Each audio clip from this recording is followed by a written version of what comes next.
네, 안녕하세요. SBS 미래부의 고희경 기자입니다.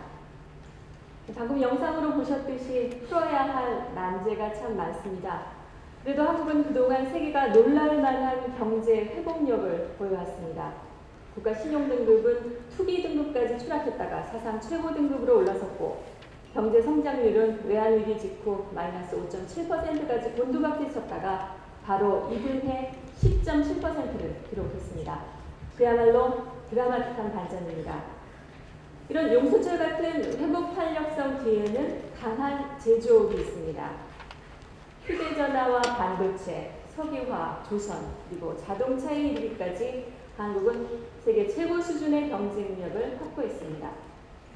네, 그러나 전 세계가 저성장이라는 혹독한 시련기에 접어든 지금, 이런 제조업 경쟁력만으로 버텨낼 수 있을까요? 오늘 저는 한국이 직면하고 있는 위기와 도전 5가지를 말씀드리려고 합니다. 첫 번째는 저성장입니다. 2.5% KDI가 전망한 올 경제 성장률입니다. 수출과 내수 양쪽 모두 빨간불이 켜지면서 이 전망치도 달성하기가 쉽지 않을 것으로 보입니다. 더 나아가 한국 경제의 성장 잠재력도 추락하고 있습니다. 올해부터 2025년까지 연평균 2.4% 성장에 그칠 것이라는 게 OECD의 전망입니다. 더 많은 일자리를 만들고 복지를 확대하면서도 재정 건전성을 유지해야 하는데 우리를 둘러싼 환경과 여건이 그렇게 녹록지가 않습니다. 두 번째 위기는 소득 양극화가 구조적으로 심화되고 있다는 점입니다. 임금 수준별로 봤을 때 일자리가 그동안 어떻게 변했는지 한번 살펴보죠. 지난 2001년에는 중간임금 일자리가 전체 일자리 중에 43.5%를 차지했습니다. 그러나 이 비중이 작년에는 35.4%로 8%포인트나 줄었습니다. 대신 상위와 하위임금 일자리가 늘었습니다. 그렇다면 중간 일자리가 왜 이렇게 줄어든 걸까요? 여러 가지 복합적인 요인이 있습니다만 가장 큰 원인은 기술 진보와 세계화입니다. 예전 같으면 사람이 했을 일을 이제는 로봇이나 기계가 대신합니다. 또 생산기지는 중간재를 값싸게 생산할 수 있는 해외로 옮겨지고 또 인력도 모두 현지 채용됩니다.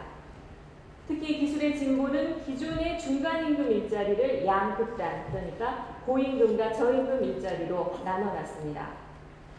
디지털 경제가 되고 신기술이 속속 등장하면서 기업의 경영 환경은 얼마나 빠르게 변하고 또 경쟁은 얼마나 심해졌습니까? 영원한 1등 불가능하죠. 결국 기업의 인력 수요는 이렇게 빠르게 변하는 환경과 기술에 신속하게 대응할 수 있는 고직능 전문직에 쏠릴 수밖에 없습니다. 그렇다고 해서 고임금 일자리만 늘어난 건 아닙니다. 정보통신기술이 발달하면서 IT 전문가들의 일자리가 많아졌습니다만 이보다 더 늘어난 일자리가 있습니다. 뭘까요? 바로 택배기사입니다. 온라인 쇼핑 시장의 규모가 엄청나게 커졌기 때문입니다. 이런 일자리의 양극화는 소득의 양극화를 더욱 고착시킬 것입니다. 세 번째 위기, 자영업입니다. 워킹푸어, 하우스푸어보다 더 심각해질 수 있는 게 바로 자영업푸어입니다. 사회보험 같은 공동복지에서 배제되어 있는 자영업자들은 자칫하면 신빈곤층으로 추락할 수 있습니다. 이게 뭘까요? 병원에서 보는 심장 모니터 같죠? 자영업자들의 숨이 끊기는, 망하는 시점을 보여주는 겁니다. 지난 10년을 분석해본 결과 자영업자들의 평균 생존 기간은 3.4년이었습니다. 부동산 중개업은 2.4년, 음식점은 3.2년밖에 버티지 못했습니다. 제가 조사한 실제 사례를 하나 보여드리죠. 네, 서울 양천구 목동 SBS 본사 바로 맞은편에 있는 지하 상가입니다.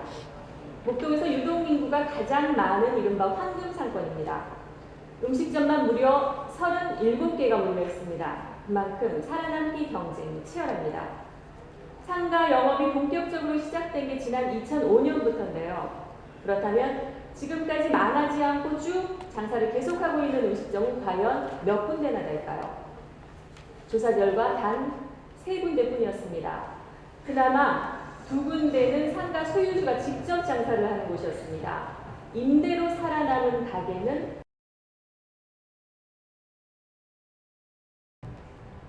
시원하죠. 왜냐하면 우리 같은 경우도 이 명칭이 지금 계속 들어오잖아요. 처음에는 이게 인기가 있었는데 지금 인기 없어. 전력 세대에 맞춰야 돼. 아무리 잘 나갈지도 몇 년 지나면 좀 주춤하게 돼요. 그러면 또 다른 애들 치러 들어온다는 거죠. 뭐 1년 버틴다면 그래도 많이 버티는 거예요. 네, 1년 버티면 많이 버티는 거다. 자영업으로 성공하기, 벤처기업으로 성공하기보다 더 어렵습니다. 한국과 남유럽 위기 국가들의 공통점이 많습니다. 정치 불신이 높고 또 지하 경제 규모가 크고 또 하나 자영업이 많습니다. OECD 국가 중 자영업 비중이 높은 나라 탑5 안에 그리스, 한국, 이탈리아가 모두 들어가 있습니다.